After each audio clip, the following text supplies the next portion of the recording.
जय माँ कामाख्या। आपका बहुत बहुत स्वागत है कामाख्या धाम में।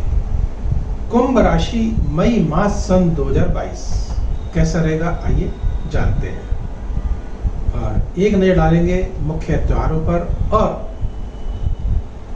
किन किन तिथियों को हमको कार्य नहीं करना चाहिए, चाहे शुभ ही क्यों ना हो। उन तिथियों में विघ्न, बाधाएं या मानसिक तनाव या अड़चने ये आ ही जाती हैं। उन तारीखों को जानेंगे और हाँ, जो ग्रह अशुभ हैं उनको शुभता में कैसे परिवर्तित किया जाए ये भी जानेंगे माँ कामाख्या के उस तांत्रिक उपाय से कि हम जो अशुभता है उसको शुभता में कैसे बदला जा सकता है। आइए प्रारंभ करते हैं। 3 तारीख को भगवान परशुराम जी की जयंती है और 8 तारीख को माँ गंगा जी की जयंती और 9 तारीख को माँ बगलामुखी की जयंती। माँ बगलामुखी आप सब लोग जानते हैं। अगर हमको शत्रु परेशान कर रहे हैं या मुकदमेबाजी हो गई है, किसी प्रकार से शत्रु हमारा पीछा ही नहीं छोड़ते। शत्रु किसी प्रकार के भी हो सकते हैं, ज्ञात हो सकते हैं या अज्ञात हो सकते हैं, तो उनसे छुटकारा कैसे पाया जाए। तो एक छोटा सा प्रयोग हम करेंगे माँ बगलामुखी के दिन 9 तारीख को, और निश्चिततः हम जो शत्रु हैं उनको शांत कर देंगे, जानेंगे वह भी। और अब आगे बढ़ते हैं। 10 तारीख को माँ सीता जी की जयंती और 12 तारीख को मोहिनी एकादशी, 16 तारीख को श्री बुद्ध जयंती और 30 तारीख को सोमावती अमावस्या।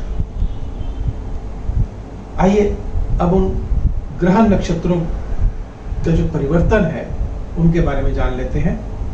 14 तारीख को सूर्य देव वृषभ राशि में प्रवेश कर जाएंगे और राहु देव को छोड़ देंगे। 14 तारीख से पूर्व क्योंकि राहु देव के साथ रहेंगे, तृतीय भाव पे रहेंगे, तो यह ग्रहण दोष लगाएंगे और यह भाव हमारे आस पड़ोस का है, हमारी छोटी छोटी यात्राओं का है, हमारे भाई बहनों का है और हमारे पराक्रम का है। तो इसमें क्या होगा, निश्चित एक ग्रहण दोष बनता है तो ग्रहण लग जाएगा। अर्थात अगर आस पड़ोस के साथ हमारे अच्छे संबंध है तो अचानक संबंध हमारे बिगड़ सकते हैं। क्योंकि अचानक का शब्द मैंने इसलिए लिया क्योंकि राहु का काम ही है कि अचानक उथल पुथल कर देना। हम सोच भी नहीं पाते कि ये क्या हुआ हमारे साथ। ऐसी माया है राहु देव की। और वह जब सूर्य देव के साथ है तो मान सम्मान प्रतिष्ठा में निश्चित ग्रहण अवश्य लगाएंगे। जबकि सूर्य देव मेष राशि में उच्च के होकर के अपनी ही स्वतः की राशि में अर्थात मंगल की राशि में, लेकिन यहाँ पर सूर्य देव उच्च के हैं, उसके बावजूद भी उनको ग्रहण लगा हुआ है। और अब हम बात करते हैं आगे मंगल देव की। तो मंगल देव जो है वह 17 तारीख को आगे की राशि में चले जाएंगे अर्थात मीन राशि में चले जाएंगे। और यहीं से ही 23 तारीख को शुक्र देव जो उच्च के होकर के विराजित है, 23 तारीख तक शुक्र देव उच्च के होकर द्वितीय भाव पर है। अर्थात धन, परिवार, कुटुंब में कोई मंगल कार्य, कोई शुभ कार्य अवश्य होगा, प्रेम सौहार्द बढ़ेगा और धन की बरसात होगी। विशेषतः जो जातक सौंदर्य संबंधी प्रसाधनों से जुड़े हुए कार्य कर रहे हैं या फिल्मी जगत से जुड़े हैं या रेस्टोरेंट से जुड़े हैं अर्थात लग्जरी चीजों से जो जुड़े हुए हैं, निश्चित उनको लाभ अवश्य होगा। क्यों? क्योंकि भाग्येश व चतुर्देश है। भाग्येश का अर्थ अर्थात भाग्य में वृद्धि होगी और धन स्थान पर बैठे हैं तो धन अवश्य आएगा। चतुर्थ भाव के स्वामी है तो मन प्रफुल्लित अवश्य होगा।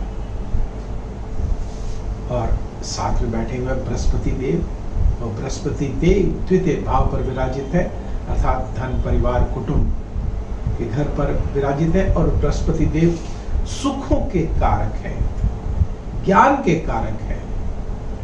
निश्चित ज्ञान की बरसात होगी, वर्षा होगी।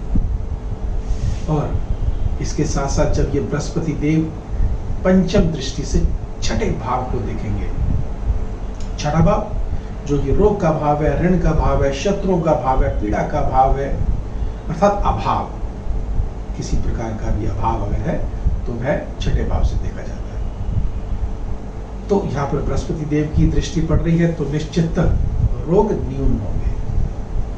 अगर आप कहीं से कर्ज अगर लेना चाह रहे हैं तो लिया जाएगा। शत्रु वह भी शांत होंगे, अर्थात यहाँ पर बृहस्पति देव की शुभ दृष्टि पड़ी हुई है।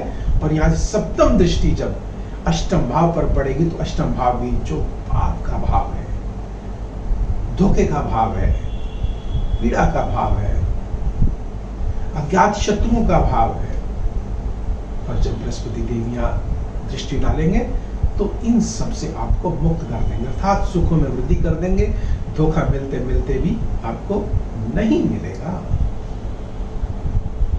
कोई रहस्य अगर आपका है तो वह बराबर बना रहेगा। कोई गुप्त आपकी मंत्रणा है तो बराबर बनी रहेगी, उजागर नहीं होगी, खुलेगी नहीं। हाँ, यहां से जब नवम दृष्टि से यह दशम भाव को देखेंगे, दशम भाव जो कि मान सम्मान प्रतिष्ठा ऊंचाइयों का भाव है, प्रमोशन का भाव है, उन्नति का भाव है, सफलता का भाव है, तो निश्चित आपको सफलता आपको अवश्य मिलने जा रही है।